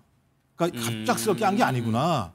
계속 기획을 해왔고 자기가 실행을 해보니까 별거 아닌데? 야, 내가 하면 되는데? 몇 번 머릿속에 계속 시뮬레이션을 하다가. 몇 번이 아니죠. 지금 얘기가 나오는 건 2023년도 10월 이전까지도 가는 상황이니까 적어도 2, 3년 정도 이걸 계속 본인이 상상하고 그다음에 군 인사를 통해서 그것을 갖다가 자기 사람들을 심는 과정이 있고 또 아까 말씀하셨습니다만 상상할 수 없는 현실에서 예를 들면 오물풍선이 올라간 건 사실이고 드론이 평양상공에 뜬 건 사실이고 그다음에 또 몽골까지 가가지고 저희 한 번도 가지 않았던 국정원장이 거기까지 간 것도 사실이고 그다음에 또 아파치 헬기가 떠가지고 헬기 조종사가 어떻게 이렇게 훈련을 하고 있지? 이거 잘못하면 전투가 벌어질 수 있는데 저 5가지 이상의 국지전을 유발할 수 있을 만한 상황들이 실제로 벌어진 겁니다. 실제로 벌어지고 이건 실제로 벌어졌다라고 하는 건 대통령이 모르고 했겠습니까? 그 당시에? 김영희 의원이 모르고 했겠습니까? 다 알고 했던 사실이었었고 그런 기획들이 실패가 되고 난 다음에 다른 방식을 통해서 반과 세력과 이런 걸 얘기하면서 비상계엄을 했는데 하고 나니까 이거 뭐 할 수 있는 거네 그냥 생각했던 거에 비하면 이런 발언을 했다라고 하는 건 국정과 국민의 기본권 그다음에 국가라고 하는 것에 대해서 얼마만큼 인식 자체가 소위 천박한 인식인지를 보여주는 거라 생각이 들거든요. 어떻게 저런 얘기를 저렇게 쉽게 할 수 있습니까? 저거 사실이라고 한다면 어떻게 국무위원 앞에서 계엄 그거 별거 아니네 아무것도 아니네라고 얘기하는 대통령이 존재했다는 것 자체가 국민들한테는 공포스러운 거죠. 그러면 언제라도 자기가 마음 먹으면 계엄할 수 있다는 거 아니겠습니까? 전 그래서 참 선후 신조다. 저걸 국민들이 막았길래 망정이지 언젠가는 발생할 수밖에 없었다라고 하는 것들이 송민영 장관의 저런 진술을 통해서 명확히 밝혀지는 게 아닌가 이런 생각이 듭니다. 그러니까 송민영 장관 정관장이 또 뭐 어떤 얘기를 했냐면 저런 얘기를 했다고 하면서 그 헌재 심판에서 보면은 뭐 경고성 계엄이다. 뭐 윤 전 대통령 측에서 그런 뭐 주장을 했었는데 실제로는 윤 전 대통령에 비해서 그런 말이 나오지는 않았다고도 얘기를 했어요. 그래서 뭐 윤석열 전 대통령이 계엄을 선포한 것 자체가 잘못됐죠. 그러니까 탄핵 재판 받아서 헌법재판소에서 파면에 이른 거 아니겠습니까? 당시에 본인은 생각한 게 좀 달랐겠지만 그것이 일반적인 국민이 생각하는 것과는 완전히 동떨어졌다고 생각합니다. 저도 전시와 사변에 준하는 상황이 아님에도 불구하고 계엄을 통해서 어떤 식으로든 뭐 정치적 파장을 일으키고 그걸 통해서 본인의 어떤 국정 동력을 끌어올린다든가 아니면 어떤 집권의 뭐 재연장을 추진했다거나 이랬다면 당연히 재판 결과로 처벌을 받아야 되는 일이고요. 그 관련 재판이 진행 중인 겁니다. 그리고 일반 이적죄 관련해서 이야기를 했는데 1997년에 아마 총풍 사건이라고 기억하실 거예요.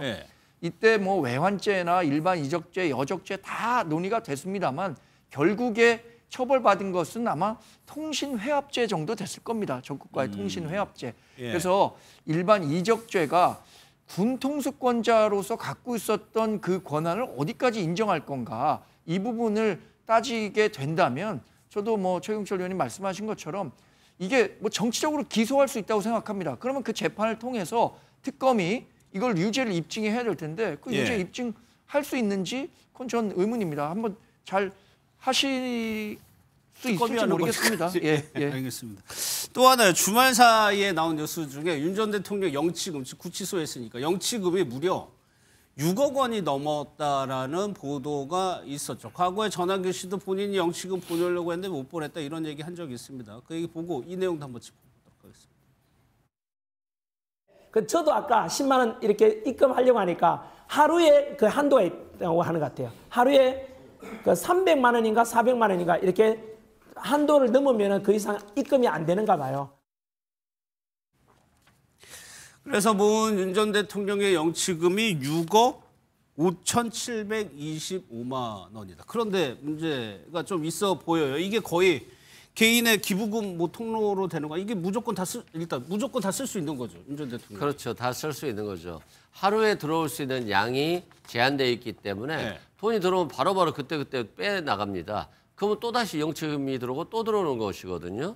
그런데 내란죄로 지금 재판을 받고 있는 분에게 네. 100일 동안 6억이 넘었다라고 하는 것은 일반 국민 입장에서 보면 굉장히 상상하기 어려운 일이고. 아니, 그러면 이 얘기는 영치금이 들어오면 누군가 그 금액을 뺀다는 얘기네요. 그렇죠. 계속? 예전에 윤석열 전 대통령이 구속돼 있을 때 김건희 씨가 계속 뺐었거든요.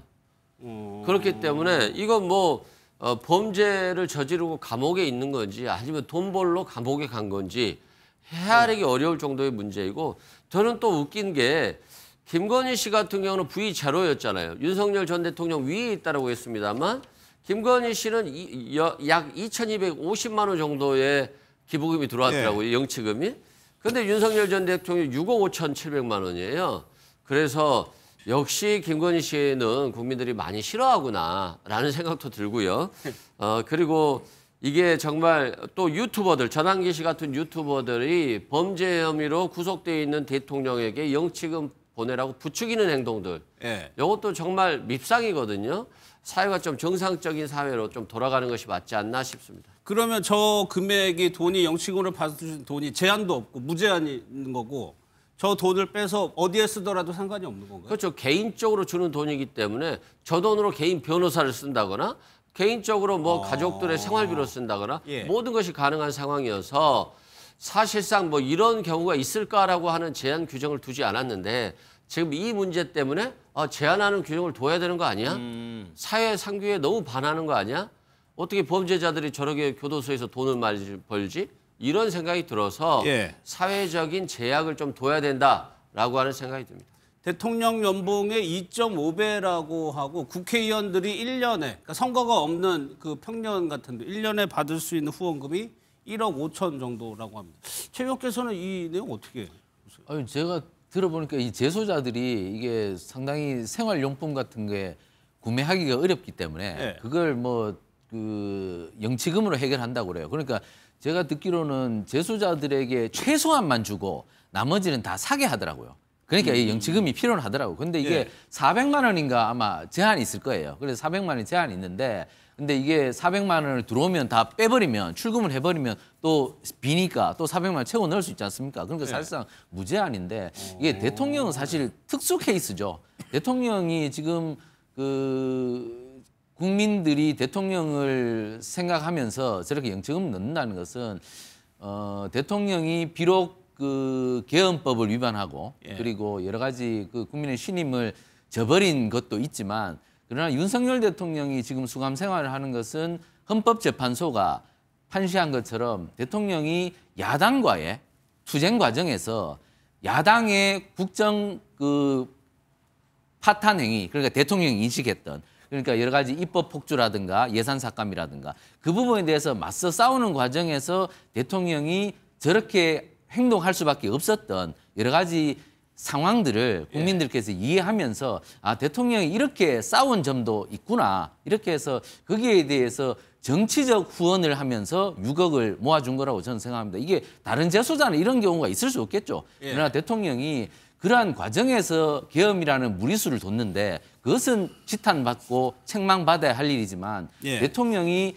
야당과 다투고 야당에 저항하는 과정에서 불가피하게 어떻게 행동한 측면 그런 부분들은 국민들께서 그 불가피한 측면이 있었다 이렇게 인식하고 있기 때문에 저렇게 하고 있다고 생각하고 그러나 영치금 제도의 제도적 취지는 벗어난 것이겠죠. 그런데 예. 저 제도적 취지는 벗어났는데 이게 아주 특수한 케이스이기 때문에 다른 사람도 이렇게 받을 가능성은 없습니다. 그렇기 때문에 이 제도를 손볼 필요는 없는 것 같고 예. 어쨌든 대통령이기 때문에 이런 것이 나오지 않겠는가. 우리 정치사의 특별한 정황들이 만들어낸 촌극이다. 이렇게 보면 되겠습니다. 지금 제가 그 기간이랑 금액이랑 해가지고 보니까 석 달 조금 넘은 시간에 6억 5천이면 한 달에 2억 정도가 들어갔다는 얘기예요. 그러니까요. 한 달 만에 국회의원 1년을 채우던 5천만 원이 더 넘는 돈을 받았다는 것밖에 안 되는 건데 저는 이게 법 바꿔야 된다고 봐요. 아니, 국회의원도 정치 후원금 받을 때 1년에 한도가 정해져 있는 거지 않습니까? 근데 이건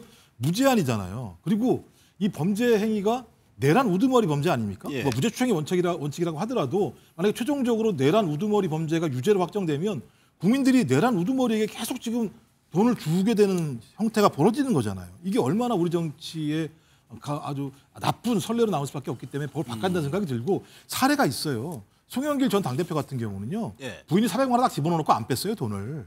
그러니까 그 돈을 받을 수 없다, 국민들한테. 국민들 그 힘든 돈을 왜 받냐라고 하는 사례가 있습니다. 그러면 윤석열 씨 같은 경우도 마찬가지입니다만 본인이 돈을 빼지 말았으면 돈을 낼 수도 없는 거 아니겠어요? 그러니까 본인은 법기술처럼 할 수 있는 건 다 하고 있는 거예요. 그리고 거기에 예를 들면 속아 넘어가거나 그를 추종하는 사람들이 낸 돈, 그 돈이 나중에 만약에 진짜 내란 우두머리로 확정이 되면 전 그 상황을 어떻게 감내할 수 있을지 저는 참 답답해요, 그런 부분. 알겠습니다. 또 하나 이제 살펴볼 텐데 특검이 이제 김건희 여사의 집을 압수수색하면서 발표한 메모와 또 하나의 물건이 나온 게 김기현 의원이 이제 당대표 관련해 가지고 김건희 여사에게 줬다는 겁니다. 여기 한번 내용 한번 볼까요? 로저 비비에다라는 또 브랜드가 있는 거 봅니다. 여기에 클러치백을 2점을 확보했는데 한 점에서 김기현 의원의 배우자의 메모가 발견이 됐습니다. 내용이 뭐냐면 당대표 당선을 도와주셔서 감사하다라는 취지의 이런 메모하고 그런 클러치백이 발견이 됐다는 거예요. 정관장님, 여기에 대해서 김기현 의원이 어제 해명을 하긴 했던데 글쎄 그 해명을 가지고도 조금 논란이 있는 것 같고. 뭐 김기현 의원의 부인이 뭐 본인과는 상의 없이 김건희 여사에게 선물을 했다는 것으로 알고 있습니다. 대통령 부인과 현역 의원 부인 간은 뭐 사실상 교유할 수 있는 기회가 꽤 있습니다. 그러니까 김기현 의원의 부인도 김건희 여사를 개인적인 친밀감을 느끼고 또 본인의 남편이 당대표가 당선됐기 때문에 그에 대한 고마움을 표시하는 차원에서 했을 수 있다고 생각하는데 다만 그 금액이 굉장히 크고 그게 일반 그 국민적 눈높이와는 좀 맞지 않았다는 점은 송구하게 생각할 부분이라고 생각합니다. 뭐 떡을 돌렸거나 과일 정도 줬다면 이런 논란까지는 있지 않았을 것 같은데 그 명품백을 줬다는 어떤 감정적인 문제를 충분히 건드릴 수 있는 문제라고 생각합니다. 이 부분과 관련해서는 김기현 의원도 이렇게 아주 뭐 송구한 마음을 갖고 있겠죠. 뭐 이것이 대가성 그러니까 법적으로 옳고 그름을 따지는 것보다 여기서 이제 해명을 하면서 사회적인 예의 차원이라는 표현을 써서 그러니까 일반 뭐 시청자분들 일반 국민들은 도대체 이 사회적인 예의 차원이라는 게 무엇이냐라는 좀 의구심이 들 수 있을 것 같아요. 그러니까 뭐 사회적인 예의 차원인지 사회적인 입장료인지 모르겠어요. 내가 뭘 원하는 게 있으면 입장료? 김건희 씨를 만나라고 해야 되는데 그 입장료가 명품백이거나 목걸이거나 브로치이거나 뭐 금거북이 이런 게 있어야 되는 거죠. 그래서 좀 비싼 거 사주면 그 입장을 해서 공직까지 걷는 거죠. 그런 측면에서 참 이 정당이라는 게 명품이 돼야 되는 것인데 명품백 정당이 돼버렸어요. 그래서 한심한 정당이다라고 말씀드리고 여기에 대해서는 정말 국민들께 사죄를 해야 되는 것인데 사회적 예의 차원에서 준 것이다. 당대표 선거와 무관하다. 또 무관할 수 있겠습니까? 당대표 선거 본인이 그때 여론조사에 한 4위 정도 됐잖아요. 그런데 당심 70%, 여론조사 일반 여론 30%였는데 당심 100%로 만들어준 거 아니겠습니까? 그리고 나경원 전 후보에게는 못 나오게끔 연판장을 돌리게 하고 나경원 의원에 대해서 공격을 해가지고 결국 포기하지 않았습니까? 유승민 의원 같은 경우도 당신 100% 하니까 아이고 그럼 나는 못 나오지. 되지도 않겠네라고 포기하게 만들잖아요. 결국 자신을 당대표 만들어주는 입장료로 이 명품백을 준 건데 여기에서 사회적 예의 차원이다. 국민의힘은 사회적 예우로 명품백을 꼭 줘야 되는 거 이거 정말 한심한 정당이지 않습니까? 그런 측면에서 국민들께서 엄청 한심해하고 생각하고 있는데 정말 깊이 사죄하고 황골 탈퇴해야 되는 것이지 사회적 예우로 드리는 것이다. 국민들에게 염장을 지르는 것 같습니다. 최 의원님 이거 하나 여쭤볼게요. 실제로 정치권에서 정치인 말고 그 부인들의 이런 뭐 유대, 관계 이런 게 실제로 좀 있나요? 뭐 있죠. 부인들끼리 뭐 모이기도 하고 그리고 과거에는 뭐 부인들이 또 치맛바람을 많이 일으켜서 보좌진들이 부인을 또 그 가장 또 적색 경보 대상으로 발령을 하기도 하고 뭐 그런 것도 있었습니다. 그러니까 우리 정치권이 반성해야 될 부분인데 부인이 여기에 개입해서 가방을 사서 그 대통령 영부인에게 전달했다는 건 뭐 저는 입이 100개라도 할 말이 없다고 생각합니다. 이건 굉장히 잘못된 관행이고 있어서는 안 될 관행이고 앞으로도 절대로 있어서는 안 될 폐악이다. 특히 그 뭐 정황재 대변인도 설명하셨다시피 이게 울산에서 나오는 특산물 과일이나 울산이 사실 한우 같은 거 굉장히 유명합니다. 맛있는 집 많습니다. 많이 하죠. 예, 그런 거 우리 농산물입니다. 우리 울산에 정말 자랑스러운 농산물인데 영부인님 이거 한번 드셔보십시오. 그리고 그 돈 있으시면 한 번씩 울산 가셔서 맛있는 거 이거 비슷한 거 많습니다. 한번 드셔보십시오. 이렇게 했다면 도덕적 비난을 받기가 어려울 터인데 이게 백화점에 가서 이 비싼 가방을 줬다는 것 자체는 정말 그 사실 부끄러운 행동이죠. 그렇기 때문에 그 김기현 의원께서는 이 부분에 대해서 집사람이 뭐 이렇게 해서 뭐 사회적 예우 차원이었다 뭐 이렇게 하는 것은 정말 해몽이 더 나빴다. 꿈도 나빴지만 해몽도 더 나빴다. 저는 그냥 그 국민들 앞에 아유 제가 정말 이실직고합니다. 잘못했습니다. 다시는 이런 일이 있어서는 안 되겠습니다. 이렇게 말씀하셨어야 되는데 그 뭐 사회적 뭐 관례가 어떻고 예우가 어떻고 이것은 정말 나쁜 해몽이었다. 이건 뭐 그냥 100번 잘못했다. 정말 그 앞으로는 절대로 이런 일이 없겠습니다. 이렇게 반성하고 국민의힘도 보수 정당이 이런 행동을 해서는 안 되죠. 그 국민들한테 지금 뭐 대장동 사건 갖고 지금 정부를 맹렬하게 공격하면서 이런 사건이 터져버리니까 할 말이 별로 없어져 버리지 않습니까? 그렇겠죠. 예, 그러니까 이 부분에 대해서는 좀 짚고 넘어갈 필요가 있다. 당 대표도 여기에 대해서 좀 유감을 표명하고 다시는 이런 일이 없도록 하겠습니다. 이런 한마디 정도는 멘트가 나올 필요가 있는데 너무 말 없는 것도 국민들한테 면목이 없다. 이 부분에 대해서는 좀 짚고 넘어가야 된다고 저는 생각합니다.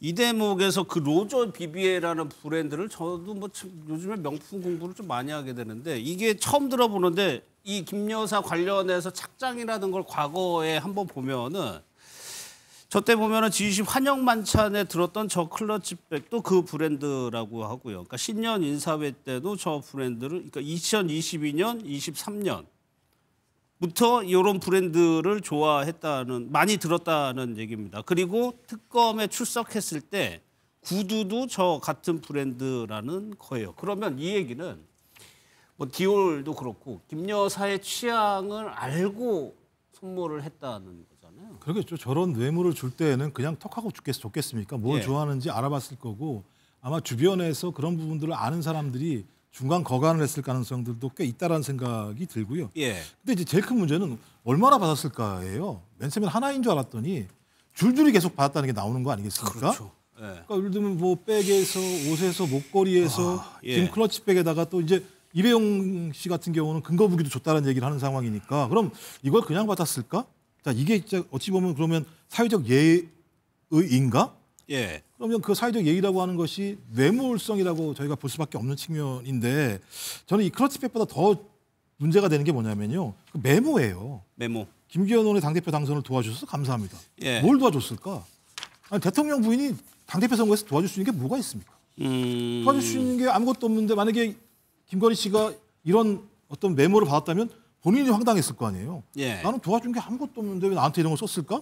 뭔가 도와줬으니까 이런 걸 썼을 거라는 생각이 들기 때문에 그렇다면 이거 대가성이라고 얘기할 수밖에 없다. 그것도 아까 말씀하셨던 사위의 꼴찌였다가 당대표까지 되는 과정에서 무엇인가 중요한 역할을 해줬기 때문에 김기현 의원의 부인이 저런 선물을 하지 않았을까라고 하는 그 클러치백만으로 알 수 없는 겁니다만 이 메모 내용을 통해서 우리가 추정해 볼 수 있는 측면이 있기 때문에 이건 하나의 사례일 뿐이다.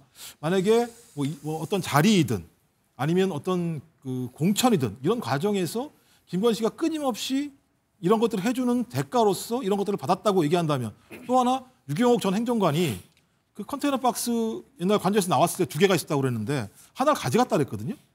컨테이너 박스 하나를. 근데 지금 아직까지 그것이 확인이 안 되는 상황입니다. 전 그래서 이 사건은 잘못하면 진짜 희대의 사건이 될 수도 있을 것 같다라고 하는 것이죠. 이게 1개가 아니고 2개가 아니고 지금은 몇 개인지 모르는 상황이기 때문에 여기에는 항상 무엇인가 매개, 대가라고 하는 것이 있기 때문에 전 그래서 그런 차원에서 국민의힘이 이 문제는 좀 명료하게 명확하게 입장을 밝히면서 좀 새로운 전환의 계기로 삼아야 된다 이렇게 생각을 합니다. 최 의원께서 보시기에 이 대목은 어떻게 보세요? 이게 의례적인 표현인 거냐 아니면 실체 무언가가 있고 거기에 대해서 표현을 한 것이냐. 이게 좀 확산될 거라고 보세요? 뭐 의례적인 표현이겠죠. 뭐 김건희 여사가 뭐 그 당대표 선거에 직접적으로 개입이 했겠습니까? 그냥 뭐 덕담 정도 하는 수준에 한다면 다른 의원들이나 이런 분들이 듣고 아 김건희 여사는 이 부분에 대해서 좀 호의적으로 생각하는구나. 김 대표에 대해서 뭐 이런 식으로 생각했겠죠. 직접적인 개입은 뭐 없지만 어쨌든 도덕적인 비난은 피할 수 없고 윤리적으로도 굉장히 좀 잘못됐다는 질타를 피할 수가 없기 때문에 저는 이 부분에 대해서는 우리 김종욱 그 위원장님 말씀하신 부분 국민의힘이 잘 들어야 된다. 그럼 야권 지금 여권 패널들이 말씀하신 걸 잘 듣고 고친다면 정말 내년 지방선거에 좋은 성적을 얻을 수 있지. 자꾸만 그 덮고 넘어가려고 하면은 영원히 고칠 수 없다. 좀 이번에는 따끔하게 좀 회초리 좀 맞아야 된다고 생각합니다. 알겠습니다. 뭐 지금 국민의힘이 추경호 의원에 대해서 체포동의안 표결도 예정돼 있고 지금 건건이 좀 걸려 있는 게 있어서 앞으로 좀 진행 상황을 좀 보도록 하고요.